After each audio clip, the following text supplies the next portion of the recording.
Halo keluarga Jetmart, ketemu lagi sama Vilan. Hari ini kita akan bahas gibah-gibah klub gitu ya. Lebih kayak ngomongin curhatan-curhatan mengenai selama jadi penjahit. Terus juga gimana sih cara kita ngadepin customer. Dan yang paling sering jadi isu adalah kalau pertama kali belajar jahit, terus udah mulai bikin orderan, mungkin bikin baju-baju sederhana, itu adalah berapa ya kita kasih ongkosnya ya, layak nggak sih jahitan aku dikasih harga segitu. Nah, kali ini kita akan bahas mengenai itu dan semoga video kali ini bermanfaat buat kalian. Nah, yang pertama mengenai ongkos ini. Nah, ini aku ada beberapa catatan.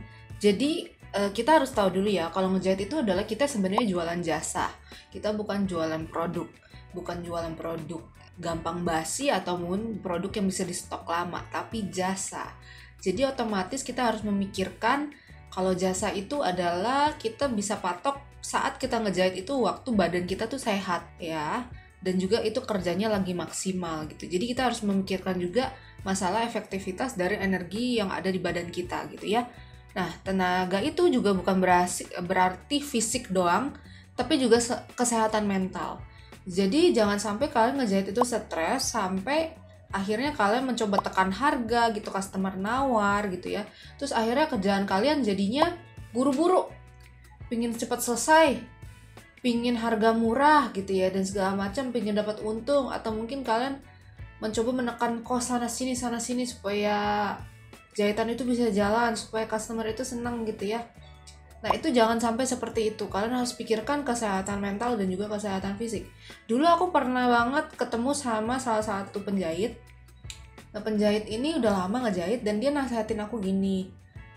Mungkin karena waktu itu aku masih kelihatannya tuh masih kayak anak sekolah gitu ya. Jadi si ibu ini ngomong sama aku, harus dipikirin loh kalau ngejahit itu. Kalau ngejahit itu kita harus pakai otak. Bikin pola itu pakai otak, ngejahit itu pakai otak. Jadi dia bahkan sampai beli suplemen untuk kesehatan otak. Bukan cuma kesehatan fisik, tapi kesehatan otak juga. Nah, ini bayangkan, itu kan vitamin, itu kan lumayan mahal ya. Jadi kalian harus memikirkan daya tahan tubuh kalian itu bisa nggak sih? Ngerti ya? Jadi jangan tekan-tekan harga, tapi nggak mikirin badan kita itu punya kapasitas, kita punya energi yang bisa habis, kita punya daya serap gitu ya, daya yang dibuang juga dari otak kita gitu ya. Itu mengenai masalah jasa ini gitu ya. Jadi kita harus pikirkan suplemen dan juga makanan yang kita konsumsi saat kita kerja. Itu juga masuk ke dalam hitungan kosnya si penjahit. Yang kedua adalah kita harus pertimbangkan alat-alat kerja kita. Jadi kalau ngejahit itu kan pasti kita membutuhkan yang namanya, kadang-kadang kalau sesuai mode itu kancing, mungkin fliselin, benang gitu ya. Terus juga lampu, ini listrik gitu ya. Itu kita harus pikirkan. Jangan berpikir kalau di rumah itu listriknya jadi satu dengan keluarga gitu ya. Jadi kalian nggak hitung biaya listrik kalian. Dan juga kalian harus pikirkan dan hitung mengenai mesin kalian. Mesin kalian itu nanti kan beberapa waktu nanti pasti kamu akan ganti. Walaupun case-nya entah dia case-nya mesin jahit kalian rusak atau kalian perlu upgrade ke mesin jahit yang lebih bagus gitu ya. Nah, ini kalian harus pikirkan kalau mesin jahit ini tidak selamanya akan berfungsi setotalitas itu, sama seperti badan manusia. Jadi sebenarnya badan kalian dan badan mesin itu satu paket gitu ya. Harus dua-duanya oke. Nah, kita juga harus pikirkan biaya perawatan mesin berkala. Kadang kita butuh panggil teknisi atau mungkin kita perlu beli oli. Nah, itu bagian dari biaya perawatan mesin. Jadi harus ada persentasenya juga saat kalian ngehitung kos ngejahit kalian. Yang selanjutnya, nah sebelum menentukan harga atau ongkos jahit, yang selanjutnya adalah saran dari aku adalah melakukan survei. Surveinya ini kalian bisa cari di internet, kalian bisa cari mungkin dari teman-teman kalian punya komunitas gitu ya. Sekarang kan banyak tuh ya kalau di internet gitu ya. Jadi kalian nggak perlu sebenarnya terjun ke lapangan terus nanyain semua penjahit satu-satu, jahit harganya berapa gitu ya. Nah, kalian bisa dari survei pasar aja. Biasanya penjahit itu kasih harga berapa sih, biar kalian nggak buta-buta banget waktu kalian mau nentuin harga kos untuk jasanya kalian. Yang selanjutnya, kalau kamu berani patok harga sekian, berarti harga jahitan kamu juga harus sama sekian.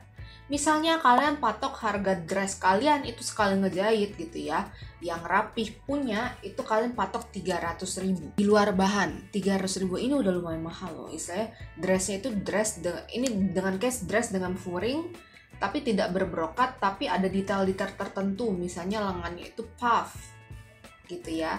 Terus juga di dressnya itu dia ada slitnya gitu ya. Terus di belakangnya itu mungkin kalian ada kasih pita gitu ya. Jadi memang bukan dress yang sederhana banget gitu ya. Tengah-tengah lah karena sudah berfuring gitu ya. Dan sudah berbasti, misalnya kalian taruh 300.000. Nah 300.000 ini kalian harus memantaskan diri dan sesuaikan dengan harga yang ada. Jangan sampai kalian mau patok harga tinggi tapi harga jahitan kalian itu tidak rapi ya.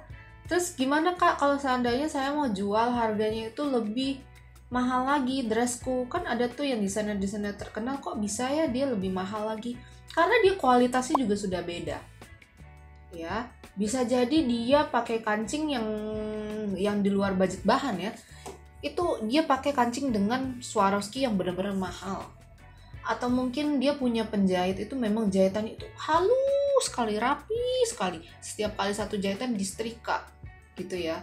Terus jadinya tuh dia ada pewanginya juga misalnya dressnya itu. Dari situ kan kita bisa melihat oh pantas ini harganya bisa jutaan dengan baju seperti ini. Dan kalau kamu mau menuju ke sana, otomatis kalian harus bangun image dari awal itu baik dulu. Oke? Jadi kalian bisa patok di mana oh saya mau bikin dress, mau bikin jahit dress dengan harga misalnya 700.000. Nah kalian harus pikirkan dress dengan model sekian, kalian mau kasih patok harga 700.000, itu sebenarnya customer dapat apa aja sih? Dan di awal-awal kalian jangan langsung patok harga terlalu tinggi, say. Kalian harus mulai memikirkan bahwa kalau penjahit itu sebenarnya sekarang walaupun ada penjahit yang bisa promosi online, sebenarnya promosi online pun kalau seandainya kalian ngelayan customer atau hasil jahitan kamu di customer nggak suka, lama-lama jahitanmu juga akan mati gitu ya usahanya. Jadi kalau dari aku penjahit itu memang hidupnya itu adalah dari omongan mulut ke mulut dominan rata-rata. Apalagi kalau kalian penjahit rumahan, itu penting banget tuh omongan tetangga, omongan saudara, omongan teman. Semakin sering kamu di-mention gitu ya, semakin banyak orang yang akan bikin baju ke kamu. Nah, yang selanjutnya adalah cara nentuin harganya. Nentuin harganya ini sebenarnya kalian bisa hitung dari harian. Misalnya kamu udah hitungin durasi kamu, oh dress ini akan selesai dalam waktu 2 hari gitu ya. Kalau baju itu selesai dalam waktu 2 hari dan kalian memang memperkirakan itu akan selesai dalam 2 hari, ya berarti ya itu gaji kamu segitu. Minimal 200.000. Ya, dari situ kamu udah mulai bisa patok harga. Nah, kalau gaji kalian sendiri 200.000, nah tambahan sisanya adalah kalian ngikutin yang tadi tuh. Misalnya mengenai masanya si mesin jahit, listrik, kancing, lampu, terus kayak pentul, karbon, itu kan dari kalian sendiri ya. Nah, itu pentul pasti nanti akan habis. Bisa berkarat, karbon juga nanti pasti akan habis. Kalian perlu beli yang baru. Nah itu kalian mesti hitung tuh, tambahin 5.000 misalnya gitu ya. Nah jadi total harganya berapa? Nah kalian bisa hitung dari situ. Nah dengan menentukan hari ini juga meningkatkan produktivitas kalian. Jadi kalian udah patok nih kira-kira dalam 2 hari baju customer yang ini itu udah harus selesai. Setelah 2 hari, kalau misalnya itu lewat dari tenggat waktunya, berarti kamu ya loss ya. Jadi kalian sebenarnya minus. Nah, jadi kalian nggak bisa santai-santai juga tuh. Ntar setelah 2 hari kamu harus ngerjain customer yang lain terus begitu. Nah, dari situlah usaha jahit kamu bisa naik, bisa terus produktif, bisa terus ada hasil. Gitu ya. Terus selanjutnya, kalau seandainya ini aku ada tulis harga teman, harga saudara. Ini bahaya nih mengenai harga teman dan harga saudara. Kadang-kadang ada ngomong harga teman, harga saudara jadi dimurah-murahin. Sebenarnya kalau saudara, kalau teman itu harusnya jangan minta diskon sama kalian.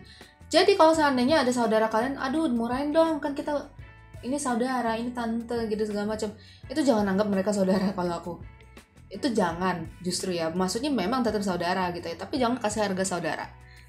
Tahu nggak kenapa? Kalau seandainya dia memang teman kamu, dia memang saudara kamu, harusnya ongkos jahit kamu dilebihin dong. Harusnya mendukung usaha kamu dong. Kenapa malah diminta-minta diskon? Kecuali kalau kamu nggak kenal, kamu mau kasih promo di sosial media kalian, diskon bulan ini, diskon 10%.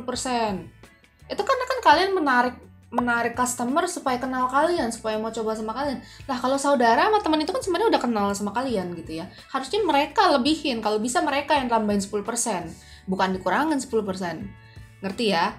Jadi aku suka agak ini loh, terutama kalau penjahit-penjahit yang awal, dia bilangnya itu baru lulus, adik-adik kelasku gitu ya. Mau jahit sama dia, oh murahin lah harganya, kan dia anak baru dan segala macam.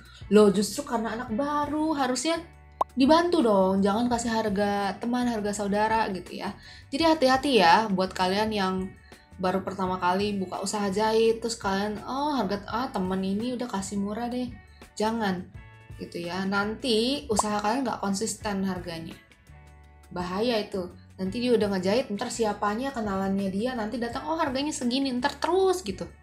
Ntar lama-lama kamu stres sendiri. Kalau dari aku lebih baik kalian patok harga tok segitu, dia sudah deal ya. Nanti waktu selesai kamu misalnya punya nota nih, atau mungkin kalian punya invoice, kalian bikin invoice nih, sekarang kan zaman-zaman pakai invoice. Itu bisa tuh kalian tulis diskon 10%. Kalian langsung, tapi itu ditulis semua tuh harganya, detailnya gitu ya. Tapi habis itu nanti harga totalnya yang harus bayarkan itu kalian tulis diskon 10%, kalian tulangin 10%, itu boleh. Karena hitungannya itu diskon di akhir. Gitu ya, ngerti ya maksudku ya. Jadi jangan langsung diobrol di depan bahwa harga teman, harga saudara. Ntar semua temanmu, saudaramu begitu juga. Yang bukan saudara juga ngaku-ngaku saudara nanti. Itu bahaya tuh yang kayak gitu ya. Kalau seandainya customer misalnya dia jahit sama kamu terus mau ganti model sedikit. Kalau dia ganti modelnya itu misalnya lengan panjang ke lengan pendek, atau cuman pendekin rok, atau mungkin istilahnya kerahnya itu dari kerah tagak jadi kerah rebah, itu masih aman. Tapi kalau seandainya bajunya itu berubah total ya, misalnya tadinya itu ada peplamnya dan segala macam, terus tiba-tiba dia peplamnya itu mau diganti, jadi otomatis yang bagian bawah itu dia mesti ganti semua, karena itu dia tiba-tiba nggak mau rok sepan dan peplam, dia mau berubah jadi rok lingkar. Nah kalau udah yang kayak gitu, kalian harus kasih charge tambahan misalnya 10% gitu ya, karena itu kan penggantian model. Ngededelnya itu lumayan lama, kalian harus hitung waktu kalian ngededelnya, dan itu ngededel baju dress yang misalnya berfuring itu mesti pelan-pelan. Ini catatan dari aku gitu ya. Nah, dan juga mengenai harga ini, kalian kalau seandainya misalnya custom ya, biasanya kalau aku dulu sih baiknya sih sebenarnya DP di awal itu 50%. Ya, jadi selama pengerjaan itu kalian udah terima duit. Jadi kalau seandainya ada kerusakan barang atau kerusakan mesin, itu kalian bisa pakai dari situ dulu yang 50% di awal. Tapi kalau seandainya kelihatannya orang itu, customernya itu agak-agak ya ini ya megang banget duitnya. Nah kalian bisa ngomong gini, dibayar di awal 30%, nanti setelah fitting 1 itu bayar 20%. Jadi kalian udah bikin dummy-nya dulu nih gitu ya. Mungkin kalian dressnya itu ada sedikit detail payet gitu ya, itu kan nggak mungkin dipayet dulu, pasti kan kita mau fittingin dulu ke badannya customer. Nah itu nanti setelah fitting pertama udah oke, itu kalian bisa nagih 20% nya. Nah setelah selesai semua baru minta 50% nya itu ya. Ini menghindari kalau seandainya tiba-tiba customer itu udah di tengah jalan, dia nggak mau lanjut nih, atau mungkin dia ngerasa udahlah males, nggak mau lagi model baju yang itu, aku mau beli aja atau aku mau bikin yang lain gitu. Jadi kalian nggak zong-zong banget kalau seandainya dapat DP gitu. Jadi dan juga kan itu kalau DP 50% itu kan sebenarnya kalau di tengah jalan itu sebenarnya baju juga belum benar-benar jadi ya gitu. Jadi kalian nggak rugi banget gitu loh. Minimal effort kalian itu udah kebayar di awal dan di tengah. Seperti itu. Oke, terima kasih banyak keluarga Jahitmart sudah menonton video kali ini dari awal sampai akhir. Mohon maaf bila ada salah-salah kata. Seperti biasa yang sering aku bilang, kalau seandainya kalian mau beli peralatan jahit, kalian mau beli penggaris jahitan, penggaris pola, atau mungkin benang, atau beli mesin jahit, kalian bisa banget cek marketplace kesayangan kalian, karena Jahitmart ada di sana. Terus kita juga ada TikTok Shop, jadi kalau seandainya kita lagi nge-live nih, dari siang-siang itu dia ada, di pagi juga ada, kalian bisa juga check out saat live, karena live itu biasanya ada harga coret gitu ya. Jadi kalian bisa tanya-tanya aja sama hostnya waktu live. Terus juga kalian bisa follow aktivitas sosial medianya Jahitmart, itu ada di Instagram, ada di TikTok juga. Terus kalian bisa subscribe channel ini, komen-komen di bawah kalau seandainya ada pertanyaan, dan sharing-sharing aja mengenai pengalaman kalian ngejahit buat kalian yang udah lama ngejahit ataupun yang baru belajar jahit. Oke. Ingat, kalau mau beli peralatan jahit Mart selalu ada, terlengkap, termurah, terpercaya. Bye bye.